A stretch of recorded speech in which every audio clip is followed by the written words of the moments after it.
आज हम लोग जो नया एक टॉपिक का स्टार्ट करने जा रहे हैं और उसका नाम क्या है लीनियर डिफरेंशियल इक्वेशन। हम लोगों ने क्या किया कि सबसे पहला फर्स्ट ऑर्डर फर्स्ट डिग्री आपको बताना स्टार्ट किया है। इसमें फर्स्ट ऑर्डर फर्स्ट डिग्री में सेपरेबल वेरिएबल हम आपको बता चुके हैं। उसके बाद क्या होमोजेनियस। अब थर्ड आपका आता क्या है लीनियर डिफरेंशियल इक्वेशन। अब लीनियर डिफरेंशियल इक्वेशंस कहते किसको हैं? कहते हैं a differential equation is of the form dy by dx plus p of x into y q of x। अगर इस फॉर्मेट में आपको लिखा हुआ है तो वो आपको क्या कहलाएगा? Linear differential equation. अब देखिए यहां y आपका लिखा हुआ है तो यहां y होना चाहिए, ठीक? या फिर अगर ये रहे dz अपॉन dy। अब देखिए यहां y है, अभी हमने क्या किया, यहां y यहां z रख दिया तो इस जगह z रखिए और इसको p ऑफ y बनाइए, ये q ऑफ y। अब ये भी सेम है, सिर्फ वेरिएबल चेंज किया है। तो वेरिएबल चेंज किया है इसका मतलब स्टूडेंट ऐसा नहीं समझे कि सर हम लोग का पूरा क्वेश्चन चेंज हो जाएगा। एक ही फिर हम इसको चेंज करके आपको दिखा रहे हैं dx by dt ले लिया तो यहां क्या हुआ p ऑफ t x और ये q ऑफ t। अगर इस फॉर्मेट में भी है तो ये आपका लीनियर डिफरेंशियल इक्वेशंस हुआ। अब लीनियर डिफरेंशियल इक्वेशन मतलब कि ये यहां x डिपेंडेंट वेरिएबल और डिपेंडेंट वेरिएबल का derivative with respect to independent variable होगा और इंडिपेंडेंट वेरिएबल आपको p ऑफ t के फंक्शंस में जा रहा है, q ऑफ t जा रहा है। इसमें इंडिपेंडेंट वेरिएबल y है, p ऑफ y और q ऑफ y आपको जा रहा है। इसमें x है तो p of x q of x, इसमें डिपेंडेंट वेरिएबल y। तो अब यहां देखिए जब ये बात है और यहां हम लोग सॉल्यूशंस के बारे में जब चर्चा करेंगे तो यहां क्या करेंगे, फर्स्ट में y लिखेंगे और सेकंड में आप z लिखेंगे और थर्ड में आप t लिखेंगे, ठीक है? सॉरी t नहीं, थर्ड में x लिखेंगे। ये अपने एकदम दिमाग में बना लेंगे। फर्स्ट में क्या y, सेकंड में z क्योंकि dependent variable, third one must be x। अब यहां आइए इंटीग्रेटिंग फैक्टर क्या होता है? इंटीग्रेटिंग फैक्टर होता है e to power coefficient of y, coefficient of y, coefficient of z, coefficient of x।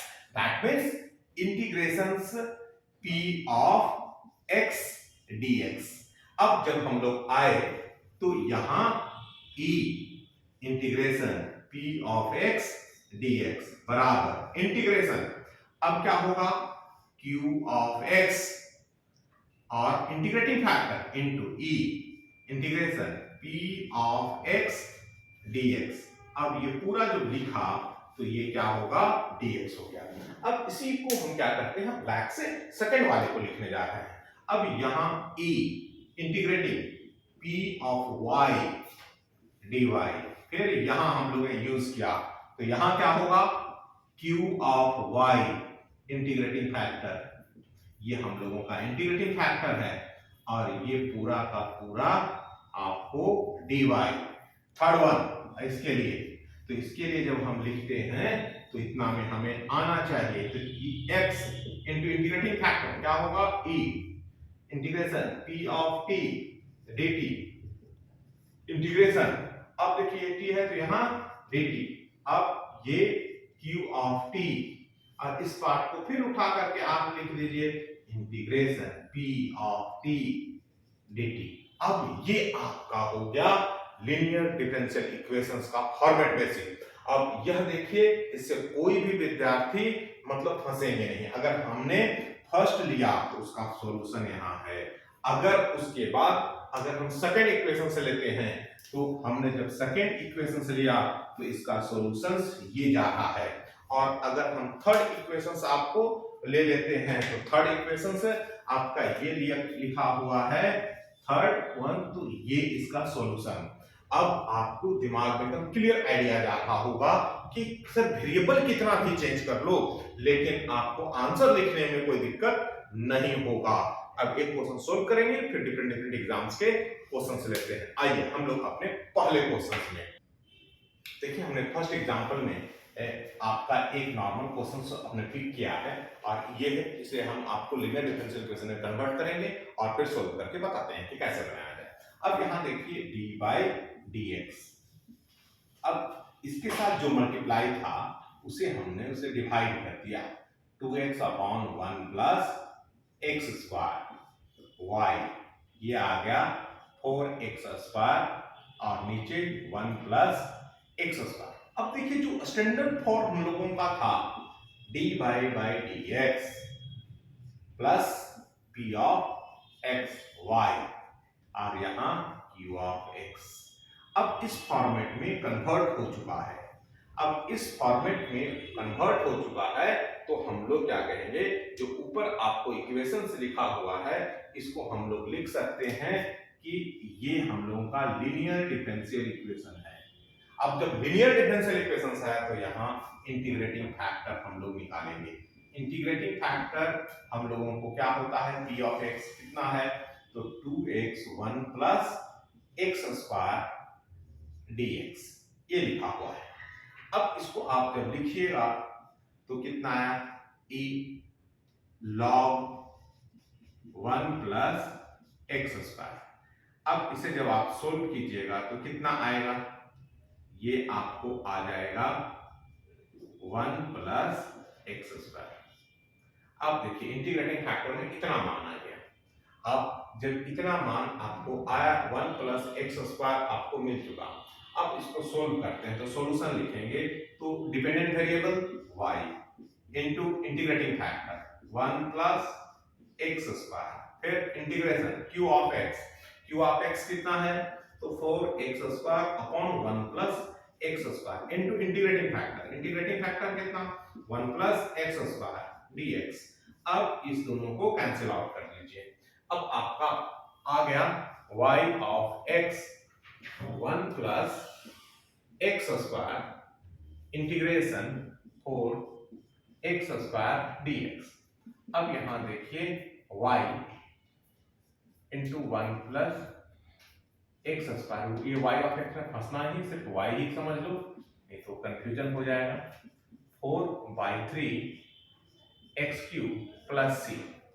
अब यहां देखिए y कितना है, 4/3 into x cube 1 plus X square c 1 plus X square, ठीक है, ये आपका आ गया। अब ये आपका सॉल्यूशन है। अब यहां से ठीक है, इसी को हम लोग कहे सॉल्यूशन ऑफ डिफरेंशियल इक्वेशन। अब यहां फर्स्ट ऑर्डर और फर्स्ट डिग्री का है, मतलब एक ही को आपको कांस्टेंट है तो आपको ये सेटिस्फाई भी करना होगा। अब देखिए हमने एक एग्जांपल ले लिया, अब हम लोग सेकेंड एग्जांपल पर चलते हैं और सेकेंड एग्जांपल एक गेट का क्वेश्चन पिक करते हैं और बढ़ाते हैं। देखिए गेट का क्वेश्चन में एकदम कितना सिंपल वे में लिख दिया, dy by dx tan y tan x cos x sec y, ये लिख दिया। अब देखिए हम लोग क्या कहते हैं, लीनियर डिफरेंशियल इक्वेशन बोलते हैं किसको है, y, तो यहाँ y रहना चाहिए, tan y है, फंस गए हम लोग।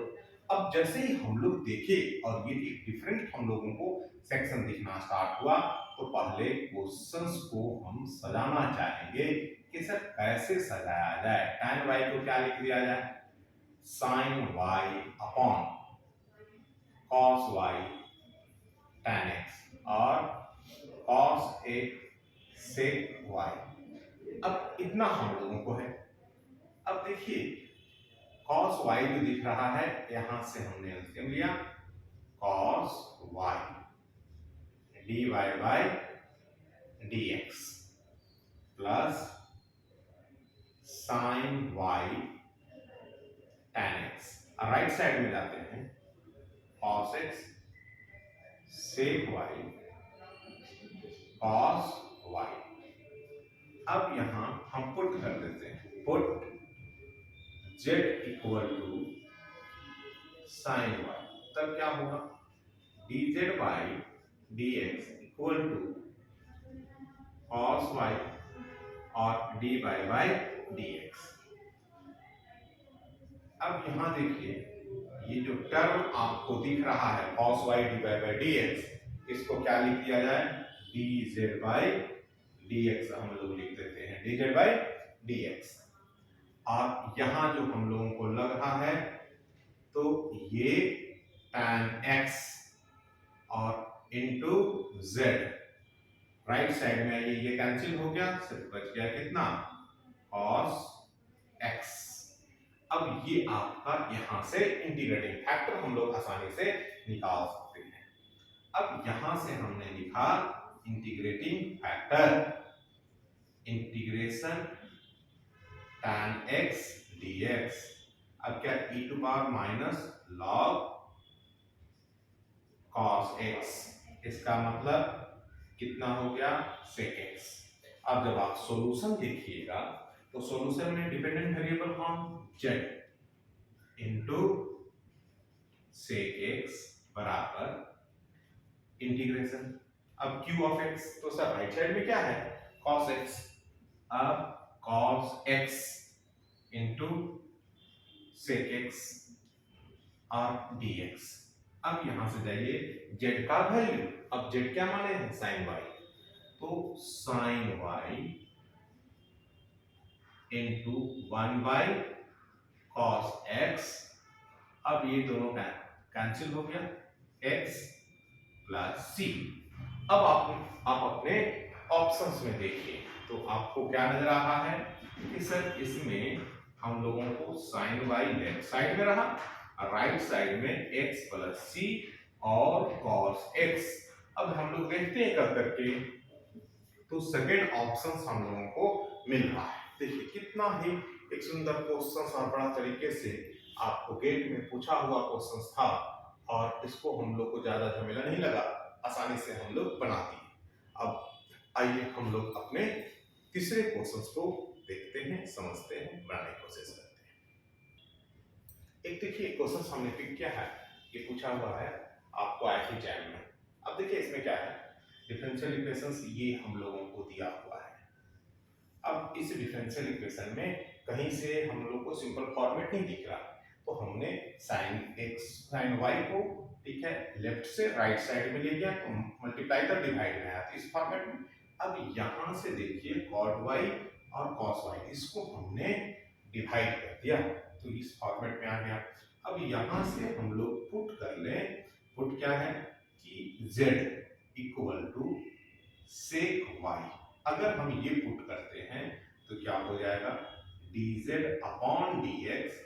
अब sec का क्या होगा sec y tan y और dy अपॉन dx। अब इतना मिल गया तो इस पूरे को हम कर लेंगे dz अपॉन dx और sec y हो गया z माइनस x। अब यह लीनियर डिफरेंशियल इक्वेशंस के फॉर्मेट में आ गया। अब यहां से आप देखिए dz by dx minus z minus x। अब यहां से हम इंटीग्रेटिंग फैक्टर निकालते हैं e to power minus dx, तो ये कितना हो गया e to power minus x। ठीक है, अब यहां से आ गया e टू पावर, यहां z था e to power minus x आ गया।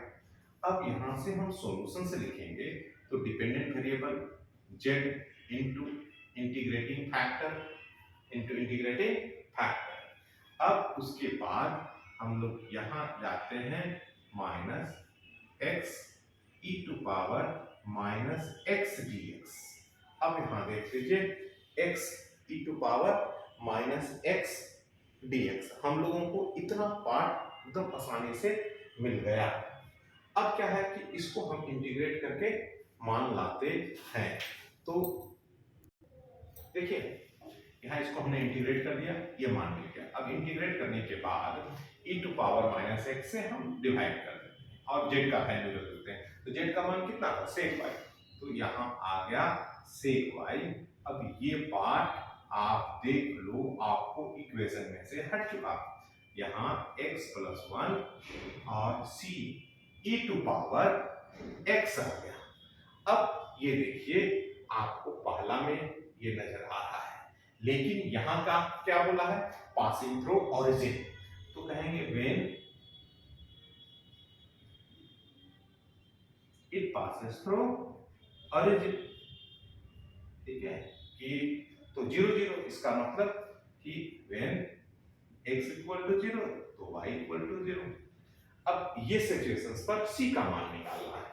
अब आप c का मान निकालने जाओगे तो जैसे ही हम लोग यहाँ देखते हैं y0 तो आपका cos 0 0 आपका मान कितना होगा? cos 0 रखोगे तो 1 आएगा, तो यहाँ 1 आ गया, इस जगह 1 c और e टू पावर 0, इसका मतलब c मस्ट बी 0। अब c मस्ट बी 0, तो यहाँ से हम सॉल्यूशन लिख दिए sec y x प्लस 1, और ये पार्ट हमारा पहले हो गया। अब यहाँ से ये क्वेश्चंस आपका बन गया। तो अब देखिए, हमने आपको अभी डिफरेंशियल इक्वेशंस में एक पोर्शन आपको बतलाया लीनियर डिफरेंशियल इक्वेशन, तो इसके बेसिक फंडामेंटल को हम आपको शो करके बता रहे हैं।